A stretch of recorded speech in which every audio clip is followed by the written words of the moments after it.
Welcome to Season 2 of Test Those Breasts podcast. I am your host, Jamie Vaughn. I am really excited to continue this journey and mission into 2024 to help shorten the overwhelming learning curve for those who are newly diagnosed or yet to be diagnosed with breast cancer.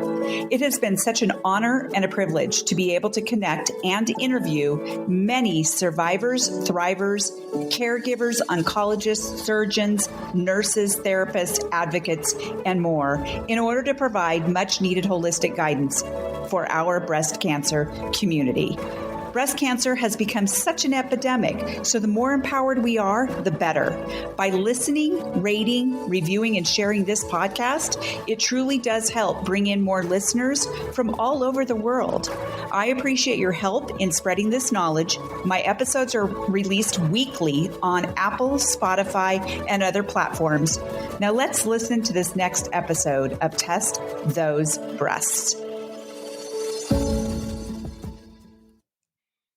Hey friends, welcome back to this episode of Test Those Breasts. I am your host, Jamie Vaughn, and I am so excited to have my guest, Dr. Kelly McLean, on my show.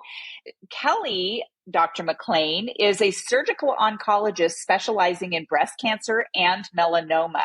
She is originally from Michigan, where she completed medical school at the University of Michigan, and then came to Cincinnati, Ohio, for her surgery residency. She returned to Cincinnati after completing her surgical oncology fellowship in Tampa, Florida. She is the founder and board president of Move Beyond Surviving, a 501c3 nonprofit organization dedicated to empowering breast cancer survivors to rediscover themselves through outdoor activities. And Dr. McLean and I actually were connected to each other by Tom Tressler, who is the director. You said he was the executive director of the nonprofit. He was on LinkedIn and he reached out to me, and I feel so lucky and fortunate that we got to have a conversation on the phone. And he told me about the organization. And then he told me about you, Dr. McLean. And there was a survivor named Carrie, who we will have her on the show at some point. But Dr. McLean, thank you so much for joining us on this episode. How are you doing today? Good. Thank you. Thank you for having me, giving us the opportunity to talk about Move Beyond Surviving. You know, I have a real soft spot, obviously, in my heart for breast cancer survivors and patients. And I also have a soft spot in my heart for nonprofits like yours. Mine just became a nonprofit, and I'm so inspired by you and your program. And we'll talk about your program in a little bit. But first, I want to know if you can share with the audience who Kelly McLean is, first and foremost, aside from your professional world. Well, my professional world takes up a lot of time, but in my spare time, the couple of things that I like to do is I do like to be outdoors. I like to do all sorts of outdoor activities. Water activities, particularly kayaking, is my favorite. I'm an avid tennis player. I picked up tennis when I was in my mid-40s, so I've been playing for about 10 years. Played just a little bit as a kid, so it's been my distraction from work. I've also said that it teaches me a lot about myself because it's a metaphor for life. The only rules are over the net between the lines more times than your opponent. And so you have to be aware of yourself, aware of the opponent, and adjust to that. And then my other favorite interests are cats. I volunteer at the cat shelter. I have 2 cats myself. They've just been the joy of my life. Love it. Yeah. So I already know that I like you because you're an animal person. So I am too. We have a couple of German Shepherds and they just fill my heart. And so like you with cats. Thank you for sharing that. So we had an initial conversation a while back, and you had mentioned that you were working on your engineering degree before you went to medical school. What made you change the direction of your career choice to become a surgical oncologist? So the thing that I liked about chemical engineering was the problem-solving aspect, that there were basic principles that you understand, and then you adapt them to solve different problems and create solutions. What I didn't like was that there wasn't actually enough people interaction, that I felt like was always working by myself working more on factories and inanimate things. So after I finished my undergraduate degree, I took some time off and traveled and just kind of relaxed and allowed myself not to have a very definitive goal, like going from one intense thing to another. And what I found was, as I was exploring different areas, everything took me back to some type of medicine. So after a break, I went back and went to medical school. And what I liked about surgical oncology is I feel that it's the chemical engineering of the human body. So there are a few basic principles that we learn about cancer treatment and understanding different diseases.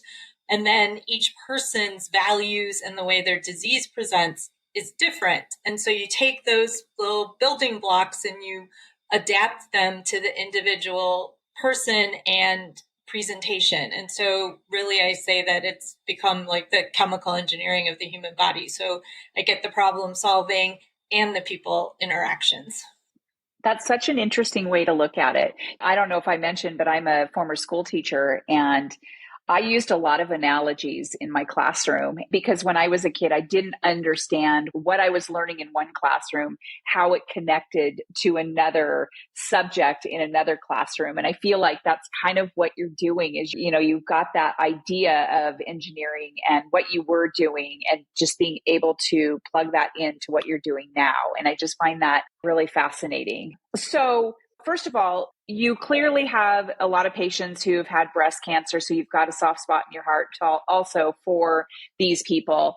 I understand why you're doing what you're doing with your nonprofit, and we'll talk about that in just a second. But one of the topics that comes up a lot is this idea about holistic care. You just explained how you connect that engineering degree that you were working on with human beings. What about holistic care? What's your philosophy on that? So when I work with people, I tell them it's my job to tell them what's medically sound, and then it's their job to tell me of that, what works for them. So that's taking into account the whole person and what their values are and what's important to them. And then going a little bit further, breast cancer is a disease and we can treat it, and we can treat it aggressively, and we can declare someone cured or no evidence of disease, but that doesn't address the person and where the person's at afterwards. Because the aggressive treatment can physically change people, it can emotionally change people, it can mentally change people. And so even if you've been successful with the disease, if that person's not able to go back to their life and function, then you haven't been successful. And so I think that's where the holistic aspect of it comes in, is the survivorship and getting people to a point where they're not just subsisting, but they're actually living again and living a full life. I love that. I love that you recognize that. And it's interesting because I've talked to a lot of people who did not feel like they got that care from their doctor, and a lot of people who did get that care from their doctor. I'm kind of on a mission with several other people to help doctors and surgeons to understand that holistic care is so important to help us navigate, and important to have like a toolbox of, if you recognize that your patient is really struggling with something, to be able to help direct them to go take care of that problem. And I love the fact that you have started a nonprofit that really can address those issues with cancer patients. And I want you to share, it's called Move Beyond Surviving. So when we think about breast cancer, or any cancer for that matter, when we are deemed disease-free, most people think, and even the person who has the cancer, oh, good, finally, I get to get back to normal. I get to get back to my normal life. Other people on the outside who just don't get it, do not understand some of the things that we go through. I mean, for me, I went through a lot of PTSD. There was a lot of emotional stuff that came along with that. And I'm very focused on helping people understand, including myself, that we need to be able to move through those emotions to be able to have any kind of success in moving beyond surviving, right? So can you share with us what is the story behind the move beyond surviving? Well, I think you hit on it in that it is a PTSD. So it's very similar to what we see in soldiers. When you're going through treatment, it's intense. There's always something to do. It's like being in the middle of a war. There's always, an assault on you. Something's changing, but it's concrete and there's a lot of just intensity. And then you get done with it and you're right. It's a relief because you're like, finally, I'm done and I can rest. But there can be this emptiness with it because before you were surrounded by people that were like, how are you doing and stuff. There was always something to do. And then you get done and you're left with your thoughts, your fears, the idea that it might be coming back, your changed body, and that vulnerability.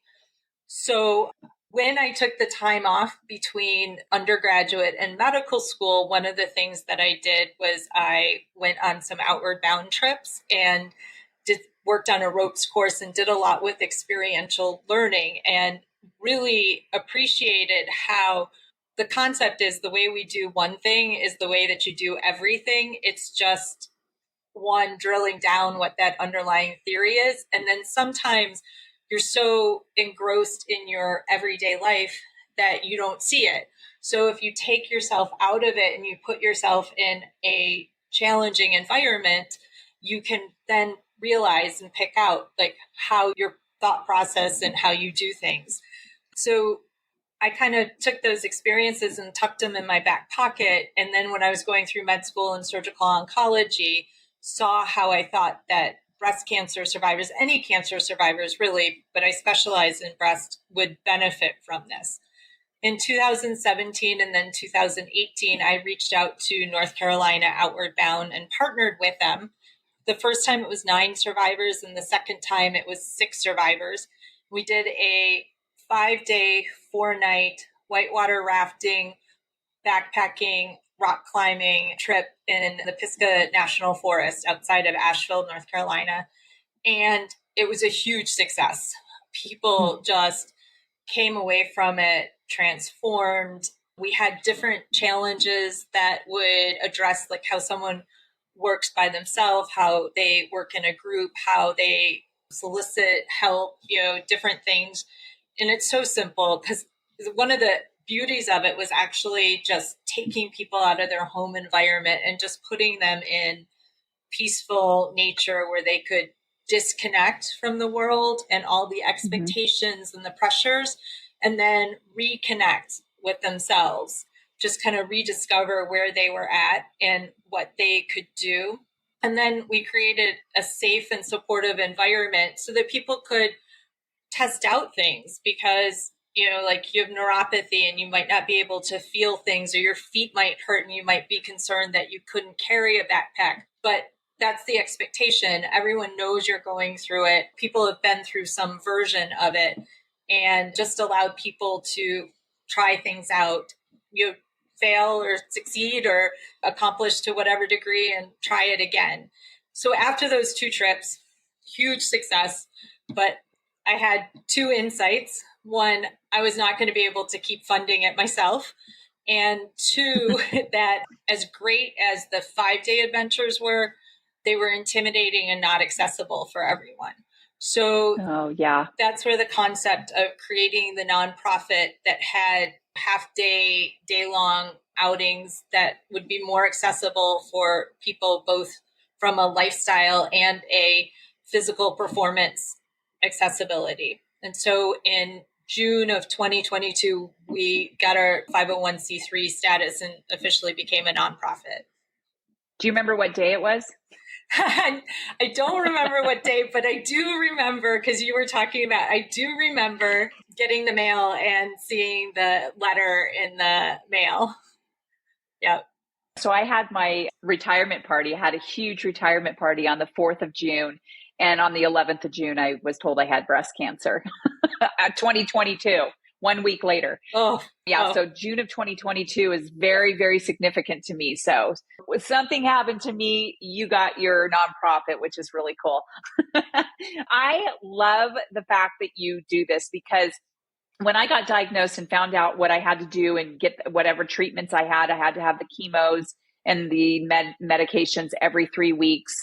I told my husband, I said, look, I want to go camping on the third week of every single treatment that we have. I want to go to a different place so that I can get out into nature because that's one of my favorite things to do. Our favorite things to do is to go camping with our dogs. And so that's what we did. That was something that I got to look forward to, got the treatment, feel like crazy ick the first week, a little bit better the next week. And then by the third week, I was feeling a lot more normal, if you will. And so we went out camping every single time and we went on little hikes and things like that. He was really good at getting me, to go walking and things. So I'm very much into using nature to help us with our mental health and our PTSD, all of that stuff. So now your excursions, how do people get involved with this? Yeah, so we try and have one outing a month. So again, we're a year and a half old and we've started so first of all, we partner with Miami University's Outdoor Pursuit Center. And this is key because just like I partnered with North Carolina Outward Bound, we're not reinventing the wheel. We are not the technical experts. We work with people that this is what they do. So that's all part of creating that safe and supportive environment where we have people that know the safety aspect, know the wilderness medicine, everything. So we've started where we'll choose a date and an activity that's kind of appropriate for the season. And we open it up and we announce it on our webpage and our Facebook page. And then there's a certain number of openings and people can sign up for them. There's always a wait list. So if someone backs out or can't go once they've signed up, then we contact the wait list. In general, the events are open to anyone of any stage, any age, as long as they're at a stable part in their treatment. And the events are free to any breast cancer survivor. We do ask for a $25 deposit, which is refundable as long as you attend the event. And it's just a way of getting people to have skin in the game as opposed to just signing up and then not showing up or things that takes away from other people. Fair enough. So right now, like I said, we have about one event a month and we've only had one event open at a time. As we get more mature and get more funding and more outreach, we'd like to have more than one event open at a time so that people could go to our website and say, oh, I'm interested in doing that. And those dates work for me. And so that they could sign up with a little bit more options. The other thing that we want to do is we try and create all of the events to address people at different levels of physical ability so that people can participate to whatever degree they want and that there's like an out for them or they can go at their own pace. But definitely with wider age ranges and wider physical differences, our goal is to have easier, different levels of events that may challenge people more or less. So that's our vision, but we're not there yet. Yeah. Well, just keep on climbing that hill. That's a great Baby goal. steps. And I feel like you probably think about this a lot and where you want to see it go because of the success it's had. How many people would you say have participated since the inception? Yeah, so each event has anywhere from 10 to 20 people, and we do get some overlap, but I would say that we're getting probably 50% new people and 50% alumni. And like I said, since we've been around for, let's say, 18 months, so I don't know, let's say maybe 150, that's probably an overstatement, but probably 100 different people Tom would definitely, he'd know all those stats. And he'd be like, and we've had people come down from Michigan and Indiana and Columbus. We base things around Cincinnati and Oxford, which is where Miami University is. So everything is meant to be accessible from Cincinnati. But if you can get to the area, you don't have to be from the Cincinnati area. It's open to anyone. I think that would be a really fun girls' trip to do. Get all your girlfriends together who are in their survival mode and do something like this together. How fun, how fun. So your website, I assume that you have a calendar on there of events and things like that? Yes, we're going to have a hike at Hawking Hills on May 4th or 5th. Forget which date. That's our next event. We're doing a couple of... It is, I can tell you. 4th is on a Saturday. I know that because that's Kentucky Derby Day. Yeah, it is. The 4th be with you. Yeah, it is. It's May 4th. It's that Saturday. Yeah. Perfect. Oh, how long are the hikes? So this one is going to be about 5 miles with an option out at about 3. Okay. Very cool. Do you overnight backpacking at all? We haven't. We have not gotten back to Outward Bound to do the longer trips, but we want to do weekend trips, and we want to do that once we're more established. Oh my gosh. I just know I would love that. I'm a backpacker too. I'm not an avid backpacker, but I do have a really nice backpack. My husband and I, along with some friends, backpacked the whole Ruby Crest Trail. I don't know if you're familiar with the Ruby Mountains, but it was 37 miles of up and down these passes. And it was really, really challenging. And I know that those kinds of things are really good for people who are struggling because it's just that challenge and being successful in making it happen. My husband and I actually really had to push each other to get from one place to the other the whole way. We were out for about 4 days. I just remember feeling so good, sore, but really good, especially mentally when we finished. We thought that was such a great accomplishment, I guess. And it was really good for our marriage too. I'm glad it was good. Discovered things about each other. You can make or break. Right? No, but we did a really good job. And that was the last one I had been on. And that was in the summer of 2021. And then, of course, the next summer I was diagnosed with the cancer. And so we have a plan to go over Sonora Pass this summer with those same friends. So I'm actually kind of training to be able to do that again. So one of the beauties of the long trips is it's so rare nowadays for us to be able to completely disconnect. I mean, phones were like always in contact. And so, 4 days without any kind of contact is amazing. And it really does do a lot for, if you can bring yourself to do it, it really does do a lot for the soul. It does. Yeah, we didn't have any service. I think at a couple of points we would check and we would see, we might get a little message here and there, but to actually send something to someone or whatever. So we mainly used our phones for pictures. That's what we did. Yeah. We took a lot of amazing pictures. And you're right. I mean, we are also in the business of busyness and being on social media. And it is so difficult for people to disconnect at times and to be able to do that. And it drives people crazy sometimes. But I think that in the end, it makes them feel better once they get over that initial, oh my God, I want to get on social media or texting or whatever. So I want to leave our audience with, what kind of advice would you give to, I always ask people, well, I guess with you with survivorship, what advice would you give to somebody, a breast cancer survivor that is really, really struggling in their survivorship? Yeah, I would say to reach out to the program where you were treated, reach out to community resources, reach out to anyone that you know that might have gone through it, because 1 in 8 women will get breast cancer. So there are a lot of people out there that have had breast cancer and gone through this. And while, again, everyone's experience is their own. There are a lot of similarities, and you're not alone. And you'd be amazed at once you start talking to people how similar and how common these feelings are. Some people say, oh, I don't like peer support groups. I don't want to sit around and talk about things.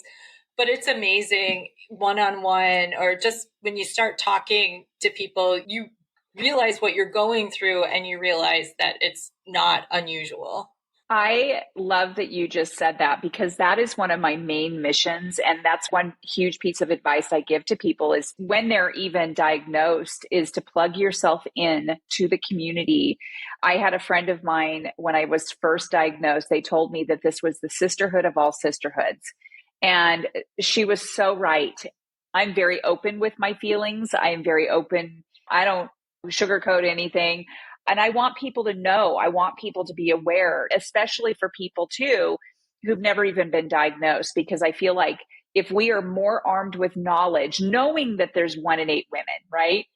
If we are more armed with knowledge before we ever even get diagnosed, God forbid if you do, you'll know so much more, and you will have the resources that you need when you hear those words.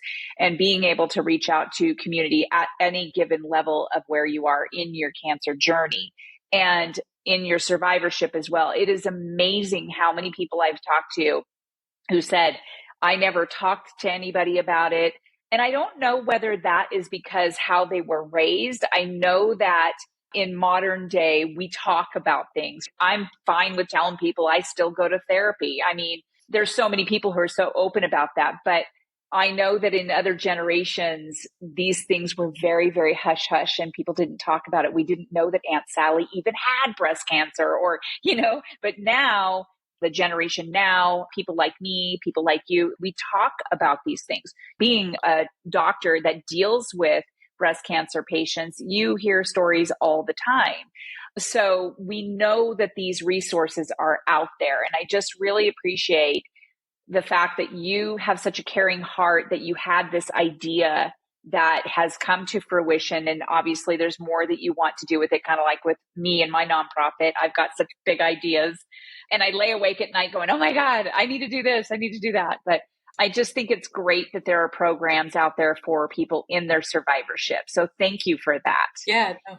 Is there anything you would like to leave us with? No. I mean, I think we covered a lot of the key points of it, and it's just such a shame. It affects so many people that we just need. It affects people in their prime of their lives. It affects people at all different ages. And so we just can't afford to not have so many people not functioning or not being their best, because there's so much that they can give and bring and still live. And I think it's fabulous that we've gotten to this point where people are living and surviving. So that's a win. And now we just have to help people be able to live and not just subsist. Yeah. And I think with that whole message out there is early detection, early detection, early detection. Yeah, exactly. Get your mammograms, get your ultrasounds, whatever you need to do to take care of your breast health, because I know I was stage 2. So, and I've always taken care of my breast health. So I was shocked that it was even stage 2, because not even a year prior, I had gotten my mammogram with ultrasound and they did not detect anything. By the time I got the next one, it was 5 centimeters. And so I just always tell people, listen to your body, listen to your intuition, and make sure that when and if you do get it, it is early. And you're right, people are surviving. It's not easy. It is by far from easy, regardless of what stage you're at, 0, 1, 2, whatever. It's still doable and people are living. And to tell the story and to be able to bring education and awareness to the other breast cancer patients who come along. So thank you very much. In our show notes, I have your contact information. I have your email, your Facebook, your website, your LinkedIn. I just really encourage people to look at your website and to see what is possible for them. I mean, taking a little trip would be really great. And I think that it would be good for your mental health and things like that. So Dr. McLean, thank you so much. I really appreciate your being on this show. And to my audience, I appreciate your joining again. And if you're loving this show, please rate it and leave a review. It truly does help when people go to the platform that they listen to podcasts on to see what they can expect. And so I leave you with thank you for joining us again. And we will see you next time on the next episode of Test Those Breasts. Bye for now. Friends, thank you so much for listening to this episode of Test Those Breasts. I hope you got some great, much needed information that will help you with your journey. As always, I am open to guests to add value to my show, and I'm also open to being a guest on other podcasts where I can add value. So please reach out if you'd like to collaborate. My contact information is in the show notes. And as a reminder, rating, reviewing, and sharing this podcast will truly help build a bigger audience all over the world. I thank you for your efforts. I look forward to sharing my next episode of Test Those Breasts.